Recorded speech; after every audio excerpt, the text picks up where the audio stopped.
투자 판단의 최종 책임은 투자자 본인에게 있습니다. 안녕하세요. 오늘 저희가 함께 깊이 파헤쳐볼 주제는요. 바로 티바디 세라퓨틱스라는 회사의 이야기입니다. 이 회사가 개발 중이던 특발성 폐섬유증 IPF 치료 후보물질이죠. TTI-101. 네, 구체적으로는 이 약물의 이상 임상 시험 리버트 연구라고 하는데요. 이 예비 데이터 결과를 좀 자세히 들여다보려고 합니다. 저희 청취자께서 감사하게도 관련해서 심층 분석 자료를 공유해 주셨어요. 그걸 바탕으로 하고 있습니다. 저희 목표는 단순히 성공이다, 실패다 이런 표면적인 발표를 넘어서요. 이 데이터가 과연 우리에게 뭘 말해주고 있는지 좀 다각적으로 분석해 보는 겁니다. 과학적인 측면은 당연하고 또 회사가 이런 예상 밖의 결과에 어떻게 대응하는지 그 생존 전략이라고 할까요?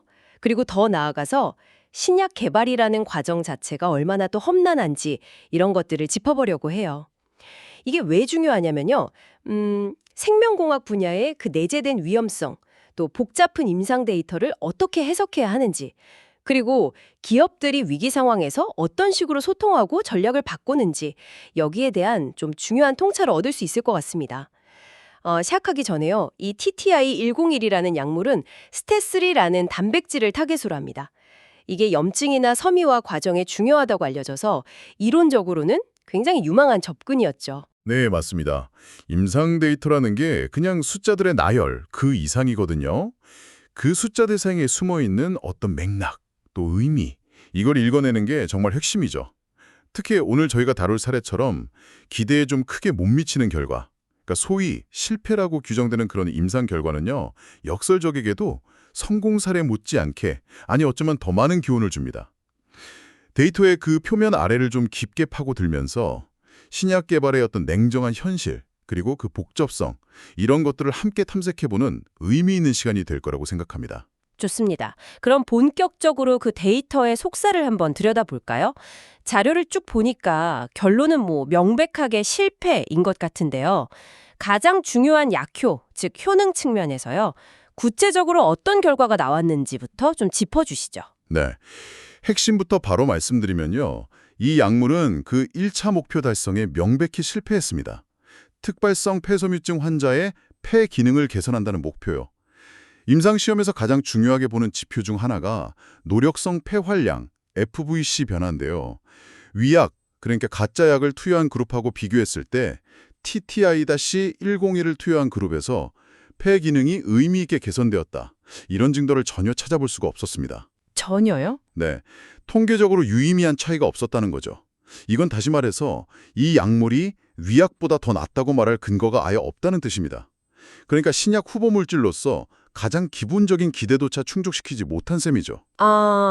폐기능 개선 효과가 없다는 것, 그것만으로도 사실 굉장히 실망스러운데요. 근데 아까 시작하실 때 우려스럽다는 표현까지 쓰셨어요. 단순히 효과가 없는 걸 넘어서는 뭔가 더 있다는 의미인가요? 바로 그 지점입니다. 그게 이 데이터에서 정말 주목해야 할 부분인데요. 여기서 정말 흥미로우면서도 어떻게 보면 좀 심각한 패턴이 관철됩니다. 데이터를 자세히 들여다보면 약물 투여 용량을 높일수록요, 오히려 폐 기능이 더 나빠지는 경향이 보여요. 이걸 용량 의존적 악화 가능성이라고 말할 수 있겠는데, 용량 의존적으로요? 더 나빠진다고요? 네, 12주차 시점의 FVC 변화량, 구체적인 숫자를 보면 더 명확해집니다.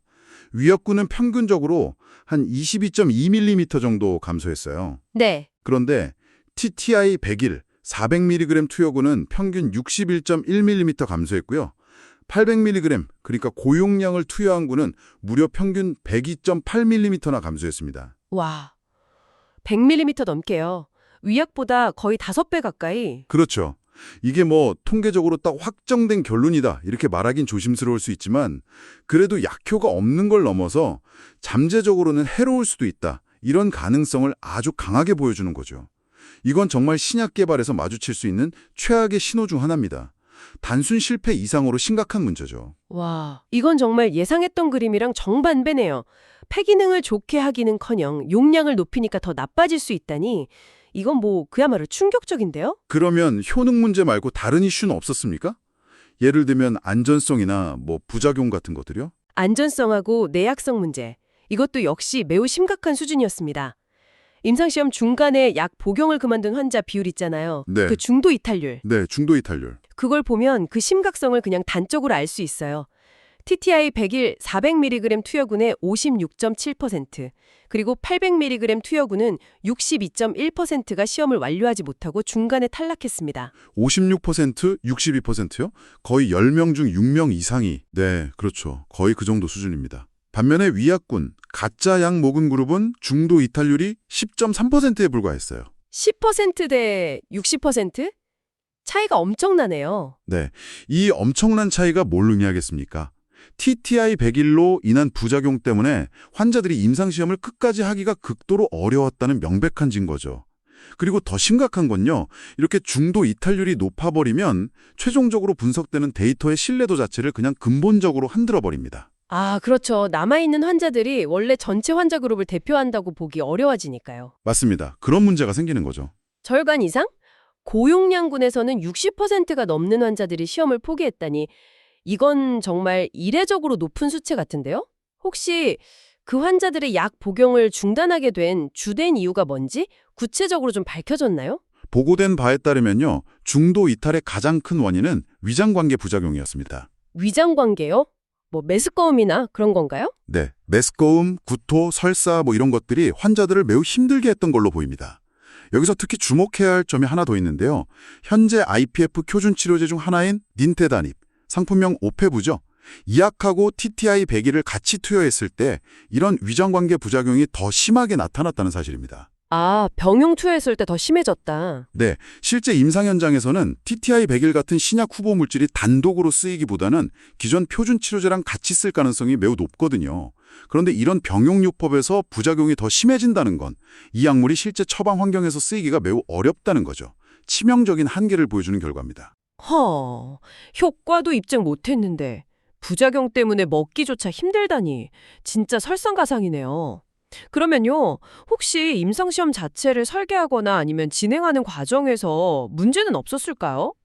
결과 해석에 영향을 줄 만한 다른 요인들은 없었는지 그것도 좀 궁금합니다. 네, 그 부분도 지적할 점들이 명확하게 있습니다. 우선 임상시험 시작할 때 환자 상태를 비교해보면요. 위약군에 배정된 환자들의 평균적인 폐 기능 상태가요. TTI 101 치료군에 배정된 환자들보다 통계적으로 유의미하게 더 나빴어요. 아, 시작부터 그룹 간의 차이가 좀 있었다는 거네요. 네, 그렇습니다. 구체적인 수치를 보면 위약군은 70.1%였는데 치료군은 각각 74.1%, 400mg, 81.1%, 800mg이었거든요. 이게 뭘 의미하냐면 시작부터 상대적으로 상태가 좀 더 안 좋은 환자들이 위약군에 더 많이 포함됐을 가능성이 있다는 거예요.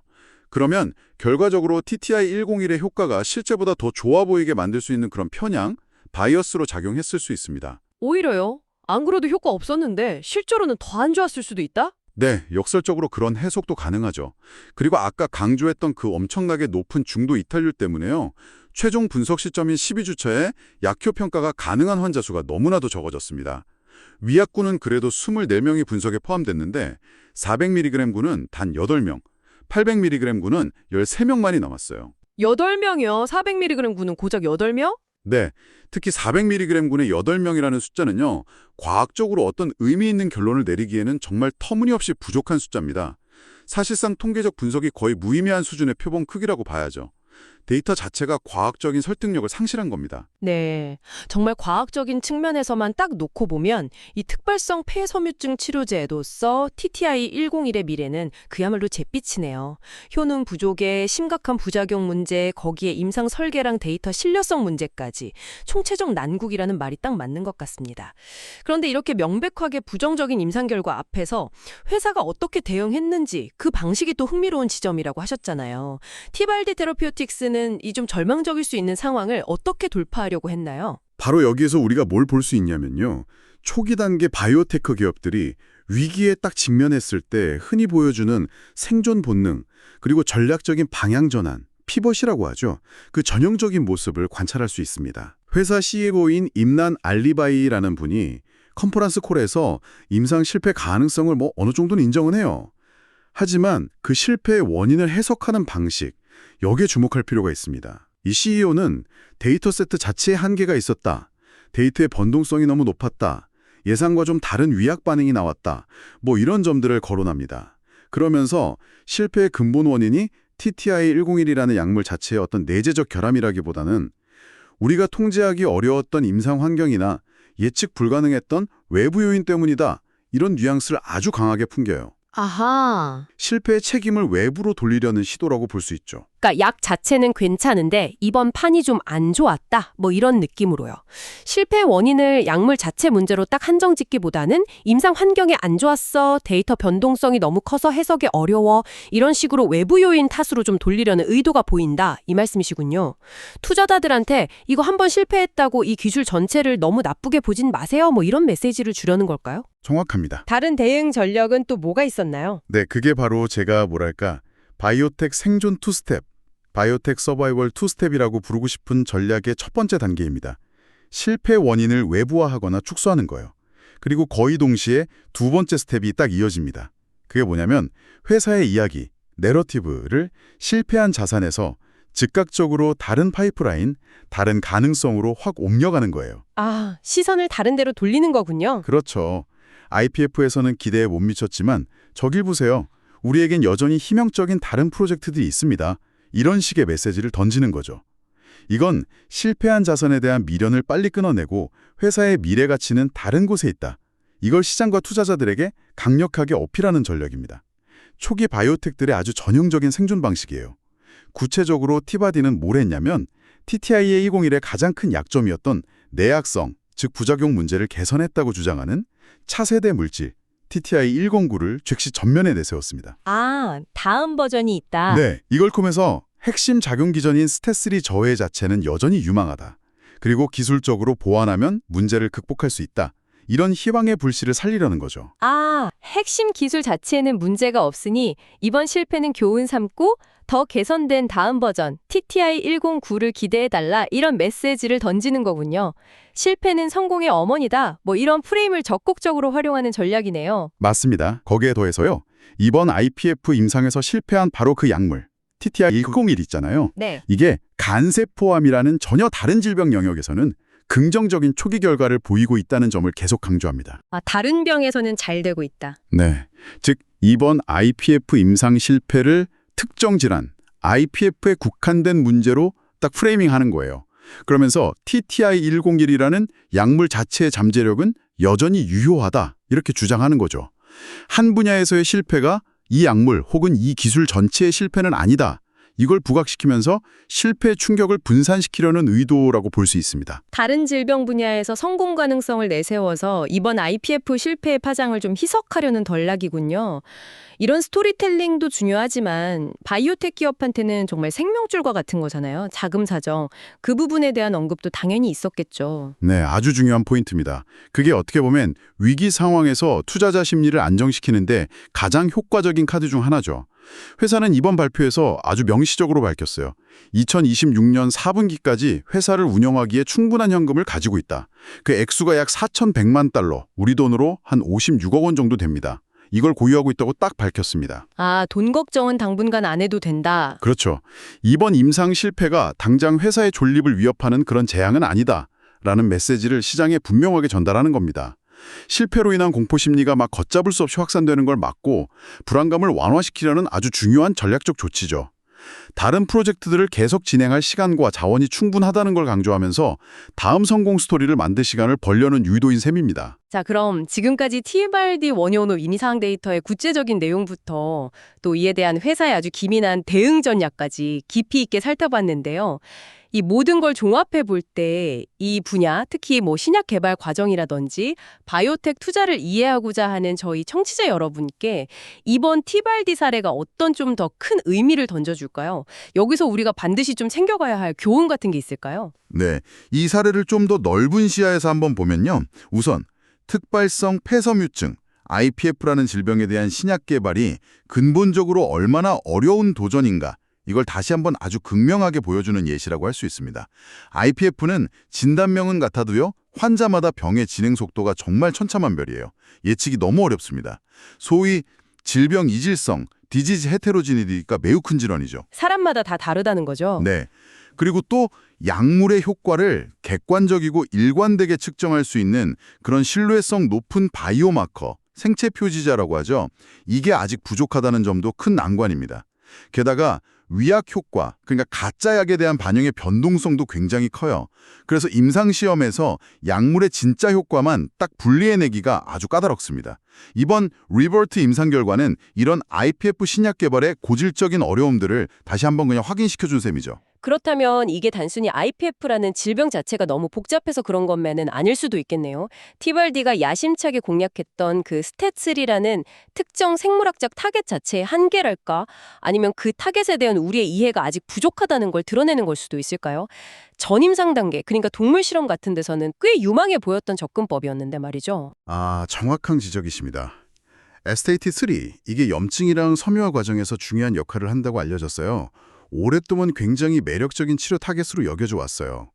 하지만 이번 결과는 뭘 보여주냐면 실험실 연구나 동물 모델에서 확인됐던 그런 유망한 가설이 실제 인간, 특히 IPF라는 특정 질병을 가진 복잡한 인체 환경에서는 전혀 다르게 작동할 수 있다는 냉혹한 현실을 보여줍니다.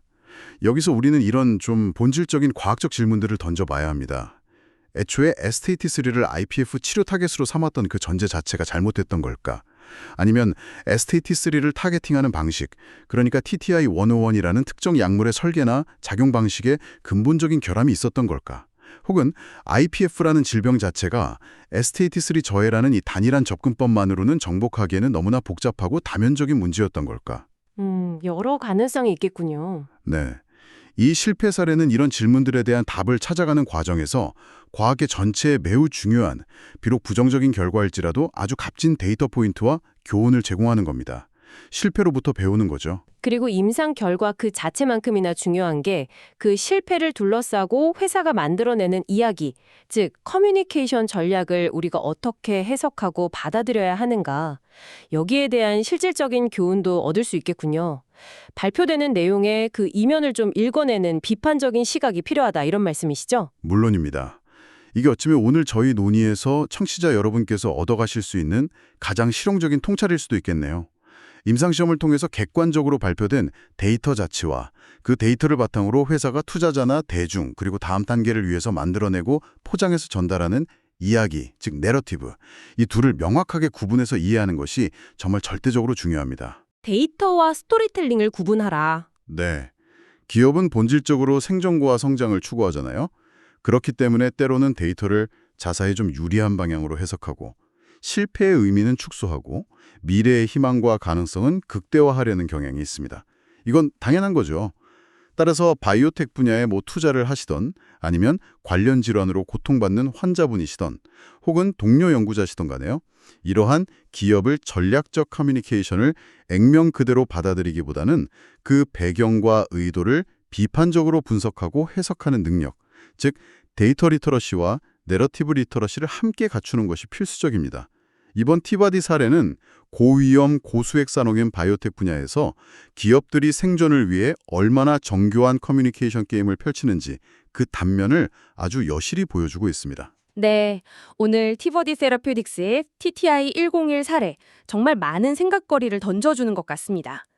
실험실에서는 그렇게 유망해 보였던 과학적 아이디어가 임상개발이라는 정말 혹독한 현실 검증의 벽 앞에서 어떻게 좌초될 수 있는지, 그리고 그 과정에서 기업은 또 어떻게든 생존을 모색하면서 다음 기회를 엿보는지, 이걸 아주 생생하게 목격한 느낌입니다. 그렇습니다. 이 사례는 우리 모두에게 이런 좀 근본적인 질문을 던지게 만들어요. 현재 파이프라인에 있는 수많은 다른 유망한 신약 후보 물질들 중에서 과연 얼마나 많은 것들이 임상 개발 단계에서 비슷한 혹은 전혀 예상치 못했던 난관에 부딪히게 될까? 우리가 흔히 접하는 초기 단계 과학 연구 결과에 대한 그런 장밋빛 낙관론 있잖아요. 그중 얼마만큼이 실제 임상적 성공 가능성에 단단히 기반한 것이고 또 얼마만큼이 자금 조달과 희망 유지를 위해서 다소 좀 부풀려진 기대감에 불과한 것일까? 생각해볼 문제네요. 네. 어쩌면 우리는 겉보기에 단순하고 희망차 보이는 다른 많은 신약 개발 이야기들 속에 숨겨진 복잡성, 불확실성, 그리고 실패의 가능성을 충분히 인지하지 못하고 있는 것은 아닐까요? 이 질문에 대한 답을 찾아가는 여정이야말로 이 분야를 이해하는 핵심이 아닐까 싶습니다. 항상 여러분의 성공 투자를 기원합니다. 내용이 좋으셨다면 구독, 좋아요 부탁합니다.